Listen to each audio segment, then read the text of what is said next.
بسم اللہ الرحمن الرحیم۔ السلام علیکم۔ آج کی ویڈیو کا ٹاپک ہے کرپس مشن۔ اس ویڈیو میں ہم اس مشن کے بھیجنے کی وجہ، اس کی دی گئی تجاویز اور اس پر مختلف سیاسی جماعتوں کے رد عمل پر بات کریں گے۔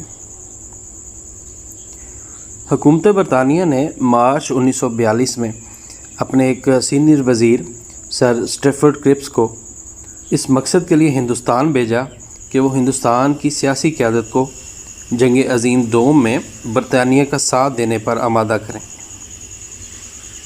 اس مشن کی ضرورت کیوں پیش آئی، اب وہ پہلے جان لیتے ہیں۔ پہلی وجہ تو یہ کہ جاپان کی فتوحات کا سلسلہ بڑھتا چلا جا رہا تھا اور وہ فلپائن، ملائیشیا، سنگاپور وغیرہ کو فتح کرتے ہوئے برما تک آ پہنچی تھی، اور اس وجہ سے برطانوی حکومت چاہتی تھی کہ ہندوستان کی سیاسی قیادت جنگ میں مدد کرے۔ دوسری وجہ یہ کہ ہندوستان کی بڑی سیاسی پارٹی کانگریس نے اپنی حکومت کے خاتمے کا اعلان کر کے وزارتوں سے استعفے دے دیے۔ ان کا موقف تھا کہ انگریزوں نے ہندوستانیوں سے پوچھے بغیر انہیں جنگ میں جھونک دیا ہے۔ تیسری وجہ برطانیہ کا اہم اتحادی امریکہ تھا اور اس کی بندرگاہ پرل ہاربر پر جاپانیوں نے حملہ کر کے تباہ کر دیا۔ ساتھ ہی کچھ امریکی زیر تسلط علاقوں پر بھی اس نے حملے کیے اور انہیں نقصان پہنچایا۔ چنانچہ امریکہ کے صدر نے وزیر اعظم برطانیہ پر دباؤ ڈالا کہ ہندوستان کی سیاسی قیادت کو اعتماد میں لیا جائے اور انہیں جنگ میں ساتھ دینے پر تیار کیا جائے۔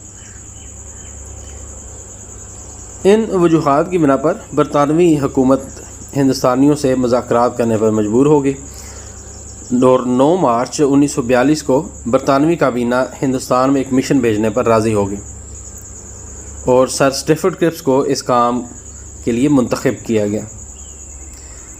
22 مارچ 1942 کو کرپس کا جہاز دہلی میں اترا۔ یہ وہ موقع تھا جب مسلم لیگ اگلے روز قرارداد پاکستان کی دوسری سالگرہ منانے کی تیاری میں تھے۔ ہندوستان پہنچنے کے بعد کرپس مختلف رہنماؤں سے ملا اور اپنی تجاویز ان کے سامنے پیش کی۔ نہرو کے ساتھ اس کے گہرے دوستانہ مراسم تھے، لہذا اس نے اسے منانے کی پوری کوشش کی، لیکن بدگمانی اس قدر بڑھ چکی تھی کہ پارٹی کے کئی اہم رہنما نہیں چاہتے تھے کہ مذاکرات کسی نتیجے پر پہنچیں۔ کانگریسی قیادت فوری طور پر سیلف گورنمنٹ کا مطالبہ کر رہی تھی۔ گاندھی نے اس مشن کی تجاویز پر تبصرہ کچھ یوں کیا کہ یہ ایک ایسے بینک کا چیک ہے جو دیوالیہ ہونے جا رہا ہے۔ دوسری طرف مسلم لیگ کی قیادت نے بھی اسے ماننے سے انکار کر دیا۔ قائد اعظم نے یہ موقف اختیار کیا کہ اس میں پاکستان کا واضح طور پر اعلان نہیں کیا گیا، بلکہ اس میں زیادہ کوشش ہندوستان کو متحد رکھنے کی گئی ہے۔ کرپس مشن بری طرح ناکام ہو گیا، لیکن کرپس نے اس کی ناکامی کی ذمہ داری خود قبول کی اور کسی پارٹی کو مورد الزام نہ ٹھہرایا۔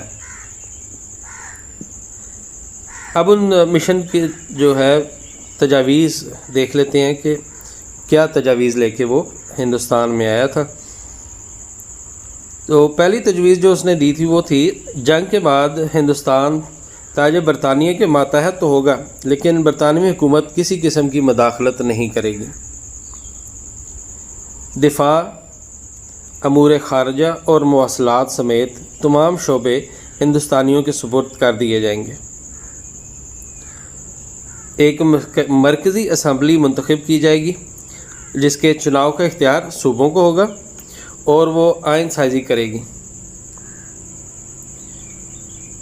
آئین مکمل ہوگا تو وہ صوبائی اسمبلیوں میں توثیق کے لیے بھیجا جائے گا۔ کوئی صوبہ اس کو پسند نہیں کرتا، اس آئین کو پسند نہیں کرتا، تو وہ آزاد ہوں گے کہ وہ مرکز سے الگ ہو کر اپنی آزاد حیثیت قائم کر لیں۔ اور اس میں آخری جو پوائنٹ تھا وہ تھا، اقلیتوں کے حقوق کے لیے مناسب قدم اٹھائے جائیں گے۔